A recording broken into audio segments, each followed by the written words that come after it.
Chapter 11. Agewood Estate. The next morning found the two little men fully alert after a solid, good night's rest. They had two choices on how to exit the demiplane, through the gate or back down into the dungeon. Brox ignored the choice for the moment as he tried to figure out how the Shaden Morg had managed to bridge two parts of the realm of Shadewee through the demiplane. Was the Shaden Morg's power from being a lick so strong that the undead creature could actually manipulate spatial displacement? Such a thought made the gnome shudder. Brox and Thistlethorn tried to read the painted board written in the Canon of Fevers, but they failed to make any sense out of the script's gruesome skulls. Where the demiplane touched the prime material plane, there existed a region of land about half a furlong in length, where color was gone and everything appeared as shades of grey. After a few moments of speculation as to what waited on the other side of the grey area, Thistlethorn opened the gate and led the way down the path. They travelled quickly through the grey area before returning to a path made of brownish-red clay. The path stretched nearly straight for about 100 feet, cutting right down the middle of several rows of black scaling bushes, a plant known for producing berries that were poisonous when devoured raw but quite a treat when well cooked. The trail made a sharp turn and entered into the grounds of an old estate. As to be expected, Brock sensed something out of place. Nevertheless, it took him a full minute before he could determine what it was. The houses and buildings of this place look old, but they are actually old structures that have been rebuilt recently. Who would do that and why? As for the why, I cannot tell you. But for the who, look over there. Brox pointed at an archway that served as the main entrance to the estate. Agewood. Thistlethorn gasped in a double rasp. That would mean we are at the estate of the Shaden Morg before he joined the ranks of the undead. Indeed. Brox's voice remained calm. Now, let's take a look around. The land around the estate, partially concealed in the morning fog, was covered with scraggly crabgrass and dandelions that had droopy stalks upon which their yellow sunburst stood. In wilting patches, there stood clumps of clover that intermingled with randomly strewn about broken boulders. Thistlethorn observed 8 buildings that made up the estate, a servant's quarters with a thatched straw roof, 2 barns, 1 large and 1 small, an open-side stable, a gazebo covered by dry brown ivy, a windmill, complete with an attached silo, the manor, and way off in the distance and partially behind a hill, the rooftop of a simple tool shed could be seen. The shortling kept looking around for something else, not something that he could see, but something that he could feel. His voice seemed a bit strained when he spoke. When we were standing at the gate, I wondered if it would not have been wiser if we returned to the dungeon to look for the lick down there. Now that we are here, I think that we are in the center of the Shaden Morg's lair. I guess I would have thought that a lick would have made its lair in the midst of caskets or tombstones or sarcophagi or mausoleums or catacombs or some other type of ancient burial ground or place associated with death. I certainly would not have expected a place like this. I agree, said Brox, examining an unpainted picket fence. The undead creature must have its reasons. Perhaps there once befell a massacre here or something similar. The reason is probably lost in time. Thistlethorn began walking. Let's see what we can find around here. They decided to explore the area first as opposed to going straight up the hill to the manor. They traveled along a mucky path that probably served as a runoff gully. This cut across several clumps of violet flowers of stunted growth due to a lack of rainwater. Occasionally, they would pass through patches of fog that took on momentary shapes of real things but dissipated if stared at. Do you know what is really odd? Asked Thistlethorn as they examined the horse stable and a stack of dry horse bones in one of the stalls. When we showed up here, the morning sun was just rising. Now, it seems as though the sun is setting. Brock stopped and looked around. You're right. I just thought that it was thick fog, but looking at the sky, I can tell that it is getting darker. Both of them felt frightened at this and glanced around as if a ghost might soon jump out at them. A moment later, Brox and Thistlethorn moved along, straining their ears to hear the chirping sounds of crickets in the forest to the north. Deeper in the forest, they could hear the occasional hoot of an owl. However, the land that made up the estate had a vacant, unfilled, abandoned silence. Let's check out that tool shed. Brox's statement sounded so flat that Thistlethorn thought that he was kidding, but Brox started to move toward his objective. "I thought that you were bantering," said Thistlethorn, walking behind. "What could be so important about a tool shed?" Brox just shook his head, indicating that the other would see. When they reached the top of the small hill that overlooked the tool shed, Brox stopped, nodding thoughtfully. Thistlethorn surveyed the land around the tool shed. A graveyard. What is so special about a graveyard, besides being a place to avoid? The liquor's phylactery is in that mausoleum. Thistlethorn looked at the stone building. How do you know that? I'll explain later. Brox did not have time to start talking about his night in the Dara cemetery. If he started to explain, Thistlethorn would ask scores of time-consuming questions. We have to find the key that unlocks the gate. A key? I can climb those bars around the graveyard with ease. He looked at the gnome. So could you.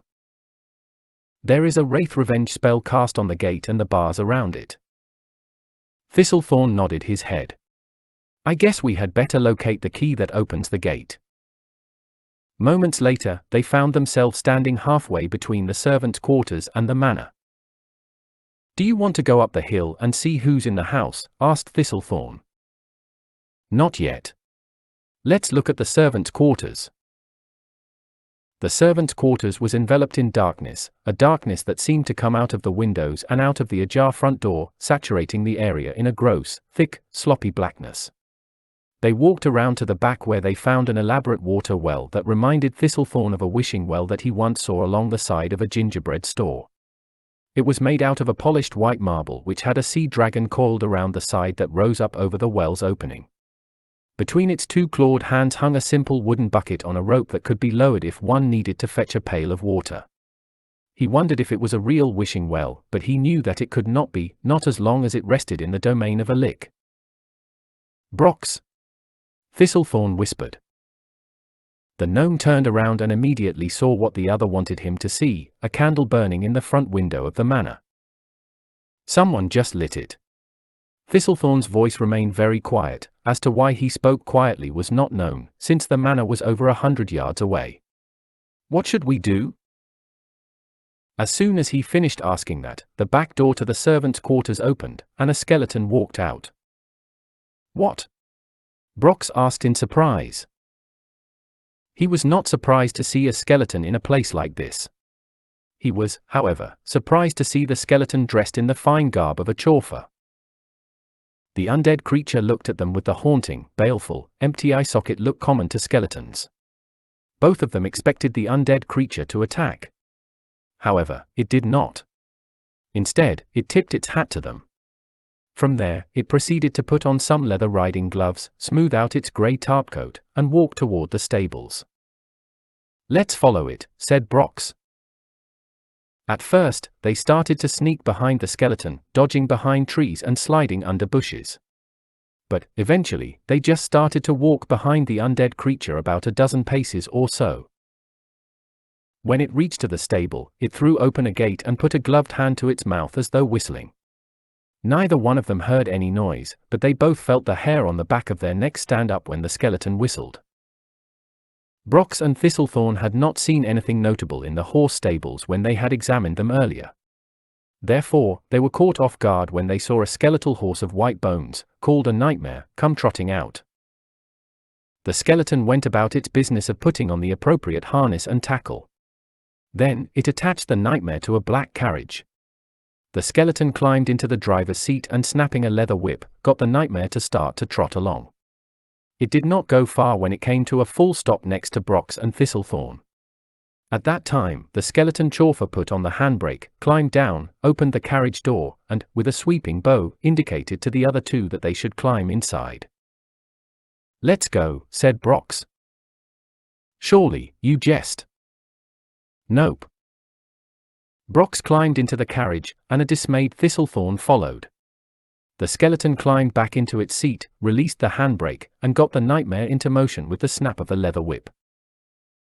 The inside of the carriage was decorated in the style from the Age of Ingenuity, a mixture of velvet and leather.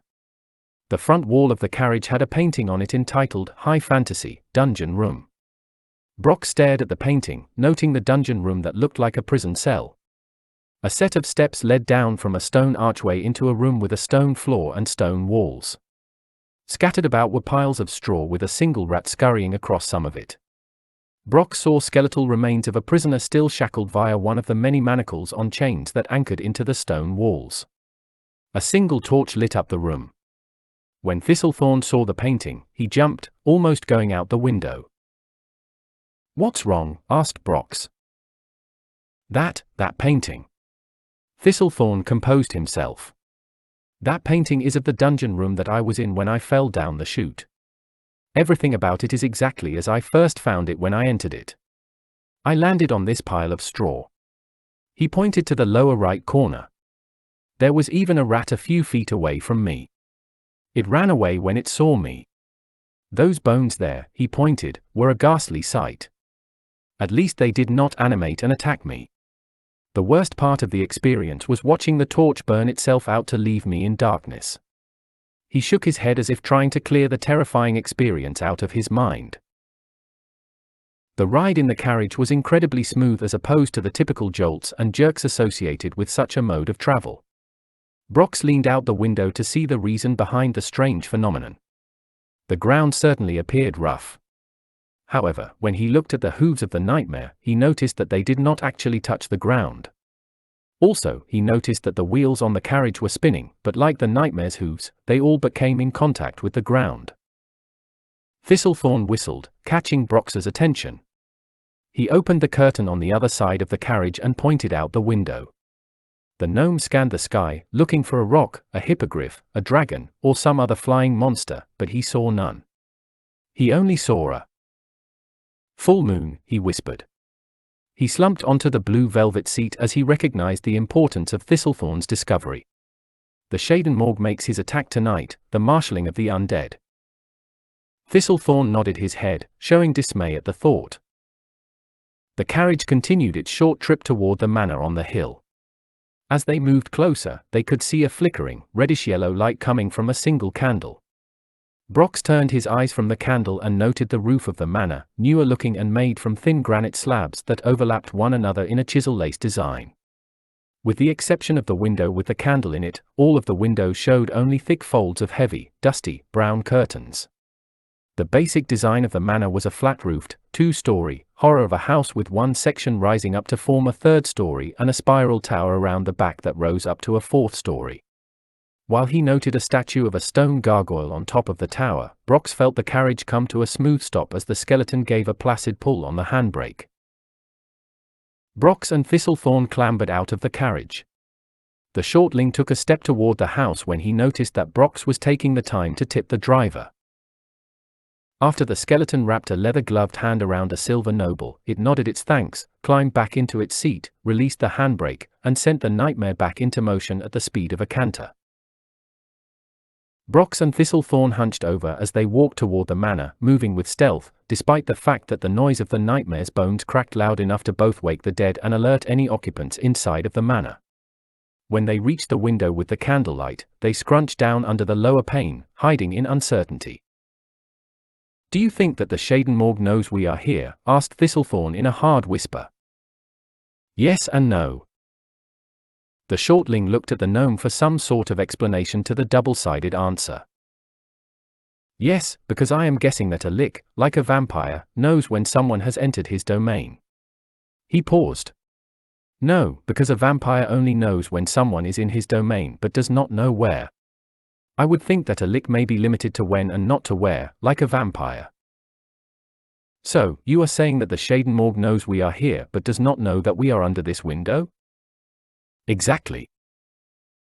Brox and Thistlethorn stayed scrunched up underneath the window, keeping in check some abstract feeling just beyond the edges of their sensory perception. Finally, against the common sense of a rational gnome, Brox stood up and looked into the window. What appeared in the window was the same individual wearing the same grey outfit that he had encountered when he had used Cloaktoft's time shifter. It was unquestionably the Lick. Since the undead creature had its back to Brox, the gnome took a long measure of time to examine it and its surroundings. The Lick stood in front of a massive globe of the world with dark brown used to represent the continents and islands, and light brown used to represent the oceans and seas. The undead creature would slowly turn the globe with one hand while using the other hand to touch it lightly, or was the Lick drawing arcane runes on it? Brass candelabras stood in a semicircle around the globe, while long strands of wax ran down the side of the individual candles and formed ever-widening pools of wax on the wood floor below. To the right of the Lick stood a table, and on top of it were 3 pewter flagons sporting etchings of tombstones, headstones, and gravestones on each. In the midst of these rested a pewter pitcher with the words Dorti, Berek, and Graben stamped into the side. To the left of the undead creature, there rose a bookshelf, filled with books haphazardly tossed onto the shelves. Brox wanted to take time to read the titles on the spines of as many books as he could, but the Lick started to walk around the globe, and the gnome dropped back down after reading only one.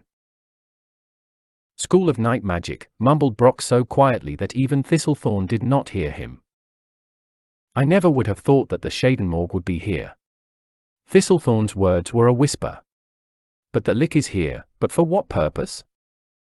The marshalling of the undead. Brox crawled away from the window and toward the back of the house with Thistlethorn following suit. I believe that the Shadowmorg has started its terrible deed. Thistlethorn had guessed as much. Now what? We enter the manor, find the key to the gate, and go to the mausoleum. Come on. They started to creep up the steps that led to the back door of the manor, glancing over their shoulders from time to time, half expecting to see a horde of the undead. Eventually they found themselves hiding in the shadows of a cord of neatly stacked, rotting wood on the back porch, flakes of bark covering the ground all around them. I'll try to pick the lock on the door, said a frightened Thistlethorn as he rummaged through a canvas side pouch looking for the leather wallet with his set of lock picks. Brox examined the door frame, noting the 2 carved pillars that ran upward and arched over the top of the door with the word Agewood elaborately scripted on the arch. A shuttered closed window pane existed 2/3 of the way up the door. Brox figured that the window had been designed more for letting the occupants of the manor see who knocked on the door than for letting light inside. Iakanti seemed to find a wedge and pin to pick this lock. Let me try something I rarely use. Thistlethorn pressed gently against the door while sliding a little splinter comb into the keyhole. He worked with it for a few more moments until the latch released. The door easily opened, and they saw the faint outline of the kitchen filled with sagging chairs, a cracked table, warped counters, and cabinets with splintered doors. Finding an almost spent candle in a tin sconce with imprints of wyverns along the edges, Thistlethorn snapped his fingers and lit it to give the room some bright yellow rays of light. After a cursory look through all of the cabinets and finding no key, they left the kitchen and entered a parlor. I'll take this end of the room, said Brox, pointing to the right, and you take that end.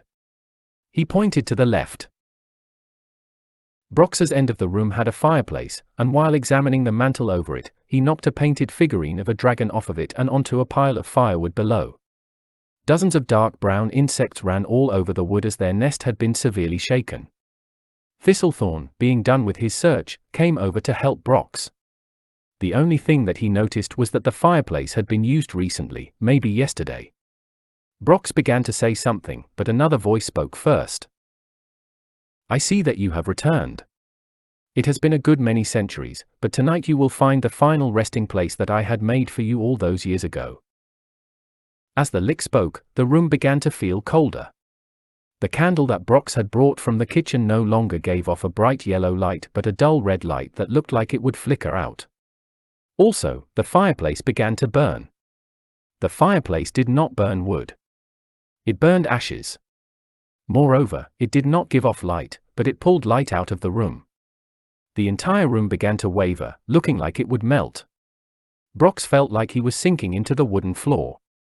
Tapestries, portraits, and paintings, each hanging on the wall, began to melt into splotches and blotches of muddy colors. However, one painting remained intact. This one, an elaborate mural with a mahogany frame, depicted the Lick standing on a snow-capped mountainside in triumph looking at the broken, defeated world below. In the Shadowmorg's hands were a crystal cup and a bone dagger, dual symbols of using skullduggery to usurp and conquer. Brox diverted his eyes from the liquid world around him and looked at the Lick in front of him. Something caught his eye immediately. "The key," he whispered. Latched onto an iron ring and strapped via a leather cord to the licker's waist, Brock saw a series of different-sized keys in a mixture of odd shapes. The largest key was shaped with a diamond-cut handle. Brock knew that he had found what he and his friend needed. "The lick has the key," shouted Brock to Thistlethorn. When the gnome looked for Thistlethorn, he could not find him. The room continued to melt. Had the lick already dispatched the shortling, drowning him in this liquid world? Unexpectedly, the Shaden Morg jolted and twisted violently, spinning around completely as though looking for someone yet pulling something out of its own back, a dagger. Not just any dagger, but Thistlethorn's dagger. The little rogue had managed to backstab a lick. But the undead creature seemed to be unaffected. "A tried toy such as this plain steel dagger has no effect upon the likes of myself." The lick spoke with a low hiss. "Show yourself, and I shall spare you annihilation. I shall turn you into one of my undead legion." Brox now knew that the shortling had been hiding in the shadows. Brox did not know why Thistlethorn would expose himself with a no chance of being lethal backstab. The shortling could barely hope to slay such a powerful, undead champion with a mere dagger to the back. Then Brox noticed that the keys on the lick were gone. While the lick had its back turned to Brox charged the undead creature and landed a solid blow from the sledgehammer on its skull. There resounded a loud crack, and a chunk of the bone from the skull fell to the floor. Before the Shaden Morg could attack, Brox dashed out the back door. He found the back door already open when he reached it, a sure sign that Thistlethorn had already passed that way. As the gnome ran past a window, he could see the lick replacing a bone fragment into its cracked skull. From there, the fragment grafted itself back together. When Brox reached the gate leading into the Dara cemetery, he saw Thistlethorn standing in front of the mausoleum, spinning through the keys on the ring, looking for the one that fit the lock on the mausoleum's portcullis. A moment later, the diamond-cut handled key slid into the lock and turned it. "Good thinking," said Brox, reaching the side of the shortling. Several burning torches lined the cobblestone walkway, each chasing away the darkness. But Brox's eyes were drawn to the lights beyond the graveyard, a sight he had seen before. Once again, he saw the dozens of pyramids and ziggurats, scores of mausoleums, occasional burials mounds, and the thousands of grave markers. Yet, there was more. Row upon row, rank upon rank, legions upon legions of armed skeletons. With rattling bones and clattering weapons and clanging sets of armor, they began to march past the Dara cemetery. A ruckus and roar of fearful, terrifying, loathsome, biting noise now filled the ears of Brox and Thistlethorn. The noise continued to rise to such a din that both of the little men stepped back in horror, completely forgetting their quest. The skeletons walked past the Dara cemetery in locked quick steps to the sound of beating drums that hammered out their percussions one harsh boom after another, their skeletal bones cracking in unison as their feet hit the ground in perfect choreography. As they passed, the wind began to howl in the trees, and this, in turn, began to be mixed with a sudden downpour of chilling, ice-like rain. Forked lightning danced across the sky in jagged bolts, thundering in painful, piercing, pitiless resonance. Then there came other undead creatures. They did not travel in rank and file like the skeletons, but they certainly contributed to the scary sight. Packs of ghouls and mobs of zombies filled the landscape, swarming around in frenzied, disorganized, unruly strides, but strides that ever moved forward. Whatever else roamed out there, Brox could not tell, but he surmised wraiths and ghosts and even lycanthropes in their werewolf form. "We need to get moving," shouted Brox, hoping that his voice could break through the cacophony of wind and splattering rain. Having said that, he stepped into the mausoleum, and instantly the portcullis slammed shut. When he turned around to see why Thistlethorn had shut him in, he saw that it was not Thistlethorn who had slammed the portcullis, but a grey-robed figure. There stood the lick about 25 feet behind the shortling on the hillside, a struggling torch in one hand and the other hand stretched out from casting some type of telekinesis spell that had shut the mausoleum's portcullis. Thistlethorn, too, had figured out who had made the portcullis close. With disregard for his own safety, the shortling turned and charged the lick in an attempt to buy his friend some more time. "Thistlethorn! No!" Brox's voice was drowned out by the sudden rapping of skeleton drummers. Brox called out once more before turning back to the task at hand, casting a minor spell, and seeking for the key on the key ring that would unlock one of the 4 caskets in the mausoleum. Stun.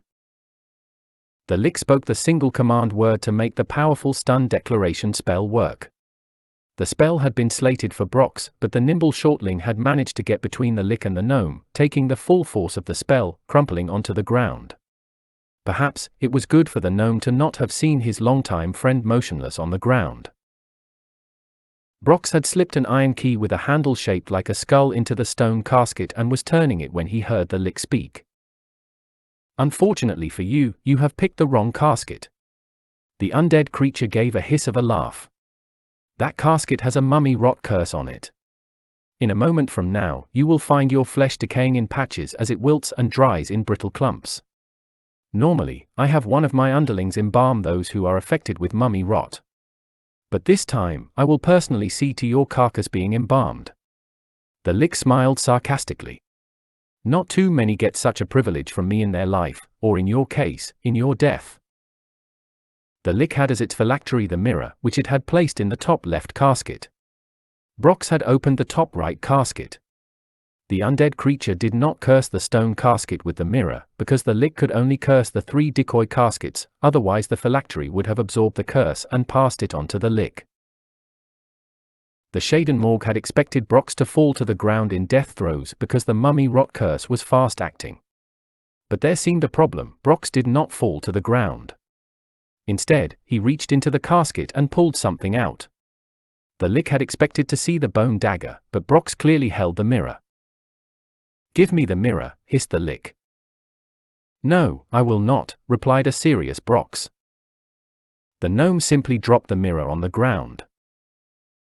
In response to the gnome's actions, the Shaden Morg charged into the mausoleum, becoming incorporeal to pass through the iron bars of the portcullis, diving onto the ground to catch the mirror before it broke. However, the Lick was too slow. When the Lick hit the ground and tried to turn into material substance, it could not, for part of its body was still passing through the iron bars, and it could not become corporal.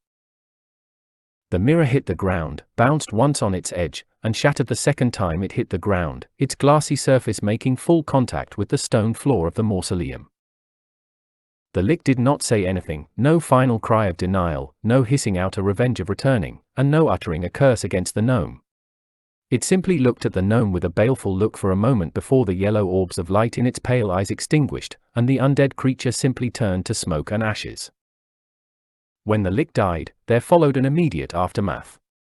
The marshalling of the undead lost its power, the ranks of skeletons, mobs of zombies, packs of ghouls, and other affected creatures began to break up. Some of them wandered about aimlessly, others looked for prey to attack, the remaining portion staggered back to their graves. Moreover, all of the buildings of the Agewood Estate began to collapse, the manor, the stable, the servants' quarters, everything. That included the mausoleum in which Brox was trapped. A huge chunk of the stone roof fell upon him, and everything went black. ****. The night before, a violent, turbulent storm swept across the gnomish village of Rustic Haven. First, it had been freezing rain, then sleet, and finally a heavy wet snow consisting of flakes as big as the hand of any gnome in the village. It had been a storm so harsh that it ended up being spoken of for 3 generations after it happened. This morning, several children were in Brox's backyard sledding down the hill, the only good sledding hill in Rustic Haven, on wooden toboggans. During one of these downhill runs, a joyful scream of glee from 2 little girls, after a big shove, caused a sleeping Brox to stir awake. Brox's thoughts slowly came back to him. He did remember the roof of the mausoleum collapsing, but he did not remember being hit by a chunk of stone. He had a few memories of lying under the pile of rubble from the mausoleum roof. They consisted mostly of screams from the undead and a series of tugs and pulls on his body. Brox finally opened his eyes, expecting to see some undead creatures waiting to devour him. Instead, he saw a roof, not just any roof, but his roof in his bedroom. Had this all merely been some nightmare of a dream? As if on cue, the answer to his question came in 2 steps. First, he realized that he had on a nightcap. Not just any type of nightcap, but one that could only have been made by a brownie, a robust green nightcap with a silver-colored streamer at the top. Second, the door to his bedroom flew open, and he could see Thistlethorn, Mark the Versifier, Tralinda, Cinderhop, and Cavington the Beheaded. Well, well, laughed Thistlethorn. Look who arises from nearly a week's slumber. Mark the Versifier pulled out a silver flute, played a few notes, and did a short dance with his feet. He followed this with a quick speech. Arise from your dreamy sleep. For you we hold in high regards. Weave us your tale this day, that it may be sung by 1,000 bards. After that, he piped out another short stanza clicking his heels together. Tralinda gave him a kiss on the forehead and spoke softly. It is so good to see you. We were very fearful for your well-being. Smiling from ear to ear, she blinked twice. Cavington the Beheaded helped him to sit up, and Cinderhop gave him a full flagon of berry budge, a little white foam running down the side. Later that night, the entire company found themselves in Brox's observatory, the place where it had all started. They were crammed in there tightly. The observatory had only been built big enough to hold a couple of gnomes, a telescope, a star chart, and a few pieces of small furniture. Mark the Versifier sat on the floor, slightly crouched over so he could see through the eyepiece of the brass telescope. Cavington the Beheaded read, at an unbelievable speed, a massive tome titled The Astronomer's Almanac and Farmer's Planting Guide based on lunar eclipses, planetary phases, predicted novas, galaxy spirals, and other lesser-known celestial phenomenon, including asteroid and comet orbits. She only paused when she came to some abstract mathematical calculations, reworking them in her head. Cinderhop sat on Brox's tiny stool. Tralinda braided Cinderhop's hair using brownie magic to enhance its flair. What I don't understand is how I ended up back here, said Brox to Thistlethorn as he held up his 6th flagon of berry budge for the day. I certainly did not walk, and I know that you could not have carried me from the estate of Agewood to my burrow in Rustic Haven. The shortling nodded. After you destroyed the Shaden Morgue, the mausoleum collapsed on you. I pulled you out of that mess, but I quickly found us in new dire straits. I would have simply tended to your wounds and waited until you were better to come back here. But the situation had become worse, the marshalling of the undead had faltered, and hordes of those creatures milled about in dangerous factions, violently tearing into anything and everything. I managed to drag you back to the Wishing Well, where I threw in a handful of those gold crowns I got from the Earl, and then I wished for us to get out of there. To our good fortune, with the lick destroyed, the Wishing Well's magic worked again. Thistlethorn smiled. And do you know what came to get us? Brox shook his head and tugged on his ear. I have no idea. A miniature mule troika.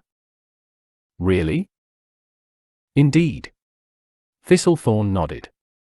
I threw you into the back, hopped into the driver's seat, and took off. As you know, a miniature mule troika does not follow the guidance of the driver. Good thing, too. I would never have been able to navigate past the skeletons, zombies, and ghouls, but they had no trouble. Those little animals turned, twisted, stopped, careened, darted, trotted, jolted, and bolted every direction imaginable. Many of the undead creatures took swipes at us, but they never touched us once. Brox took a long, slow, hefty draught of his berry budge as he took in the words of the other. That is very impressive. My only experience with them was when they sauntered along at their own pace. Thistlethorn rehashed the final escape story a second time, answering specific questions that Brox asked along the way. When the gnome appeared satisfied, Thistlethorn pressed the issue that he was curious about. After the lick stunned me with that stunned declaration, I lolled there on the ground in a partial daze and watched the Shaden Morgue go after you. How did you destroy it? That's an obvious answer. Brox shrugged. I broke the mirror. You know, it's phylactery. Yes, yes, yes. I know that. But why didn't it attack you? It saw you open the casket. I would think that it would have attacked you without reservation. It saw me open the wrong casket, and it thought that I would be destroyed by a mummy rot curse. But I didn't open the wrong casket, I opened the correct one. Thistlethorn seemed almost beside himself. To him, Brox missed the essence of his question. Then the lick should have known what casket you were opening and should have attacked you. Lickers are known for their intellectual arrogance, not their blatant stupidity. It finally dawned on Brox what he had forgotten to tell the other. With a smile he said, "While you were performing your one-man attack on the lick, I cast a reverse room image. It's a minor twist on a mirror image spell. Therefore, when I opened the top left casket, it appeared as if I were opening the top right casket." A moment later, the lick did figure out what was going on, but it was too late. "But how did you know that it was the mirror and not the bone dagger, the crystal cup, or the ceramic figurine of a snow-capped mountain?" Brox pointed to the wall. "Do you remember the painting hanging in the room where we encountered the lick?" "You mean the one that didn't appear to melt?" "Yes." Brox folded his hands. "What did you see on it?" "I get it. The other three were in the painting, but the mirror was not." "Correct." Thistlethorn nodded his head in understanding. The three in the painting were decoys, leaving the mirror as the real phylactery. "Hey, everyone!" Mark the Versifier's excited voice announced. "Look!" He no longer peered through the telescope but pointed eagerly out the window. Everyone turned just in time to see a pair of shooting stars race across the sky in a brilliant display of whitish-blue and reddish-orange light. When the display died down, Brock spoke. "A pair of shooting stars, good friends, and a flagon of berry budge, all on the same night. Who could ask for more?" Having said that, he held up his flagon of berry budge as a toast to all. The end.